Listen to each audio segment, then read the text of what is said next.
കഴിഞ്ഞ ദിവസങ്ങളിൽ അരങ്ങേറിയ ആക്രമാസക്തമായ പ്രതിഷേധങ്ങളും പ്രധാനമന്ത്രിയുടെ ഔദ്യോഗിക വസതിയിലേക്ക് നടത്തിയ മാർച്ചും തുടർന്ന് നേതാക്കളെ പോലീസ് കസ്റ്റഡിയിലെടുത്ത സംഭവങ്ങളും രാജ്യത്ത് രാഷ്ട്രീയ വിവാദത്തിന് വഴിവെച്ചിരിക്കുകയാണ്.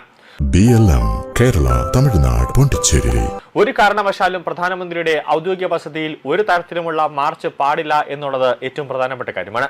അങ്ങനെ വരുമ്പോൾ രാഹുൽ ഗാന്ധിയുടെ പേരിലും പ്രിയങ്ക ഗാന്ധിയുടെ പേരിലും മല്ലികാർജ്ജുന ഖാർഗെയുടെ പേരിലും VD സതീശന്റെ പേരിലും കോൺഗ്രസിലെ MPമാരുടെ പേരിലും, അതായത് ഇന്ത്യ സഖ്യത്തിന്റെ ഓരോരുത്തരുടെയും പേരിൽ UAPA കുറ്റം ചുമത്തി കേസെടുക്കേണ്ടത് അനിവാര്യമായി മാറുകയാണ്. ഈ സംഭവങ്ങളുടെ പശ്ചാത്തലത്തിൽ ഭരണഘടനാ പദവികൾ വഹിക്കുന്ന ജനപ്രതിനിധികൾ അതീവ സുരക്ഷാ മേഖലയിലെ പ്രതിഷേധങ്ങളിൽ പങ്കെടുക്കുന്നതിന്റെ നിയമപരവും ഭരണഘടനാപരവുമായ പ്രത്യാഘാതങ്ങളെക്കുറിച്ചുള്ള ചർച്ചകളാണ് ഇപ്പോൾ സജീവമായി തന്നെ നടക്കുന്നത്.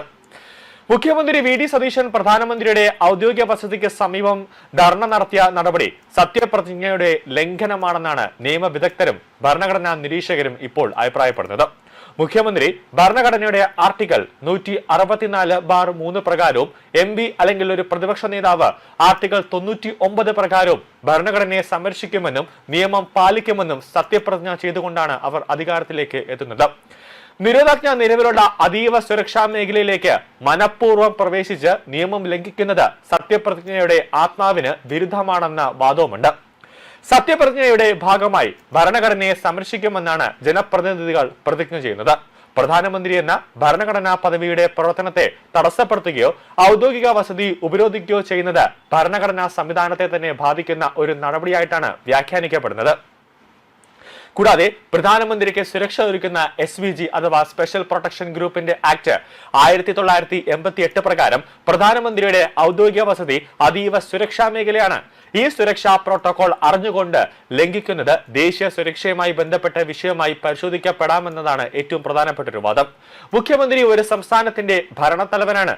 നിയമവും ക്രമസമാധാനവും പാലിക്കേണ്ട ഉത്തരവാദിത്തമുള്ള വ്യക്തി തന്നെ നിരോധനാജ്ഞ ലംഘിച്ച് റോഡ് ഉപരോധിക്കുന്നതോ പ്രതിഷേധത്തിന് നേതൃത്വം നൽകുന്നതോ പദവിയുടെ അന്തസ്സിന് യോജിച്ചതല്ല എന്ന് സത്യപ്രതിജ്ഞയിലെ കർത്തവ്യ നിർവഹണം എന്ന ആശയത്തിന് വിരുദ്ധമാണ് ഈ ഒരു വിമർശനം ഉണ്ടായിരിക്കുന്നത്.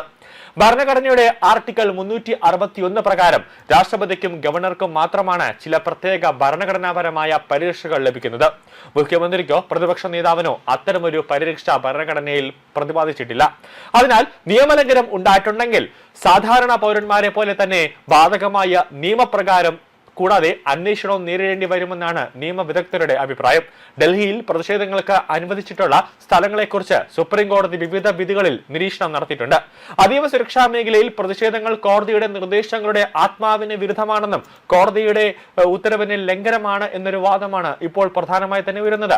സത്യപ്രതിജ്ഞ ലംഘിച്ചുവെന്ന ആരോപണം ഉയർന്നാൽ അത് ഭരണഘടനാപരമായ ചർച്ചയ്ക്ക് വിഷയമായി മാറും. ചിലർ ഇത്തരം കാര്യങ്ങൾ ഗവർണറുടെ ശ്രദ്ധയിൽപ്പെടുത്താവുന്നതാണെന്നും സാഹചര്യത്തിന്റെ ഗൗരവം അനുസരിച്ച് ഭരണഘടനാപരമായ നടപടികളെക്കുറിച്ചുള്ള ചർച്ചകൾ ഉയരാമെന്നാണ് അഭിപ്രായപ്പെടുന്നത്.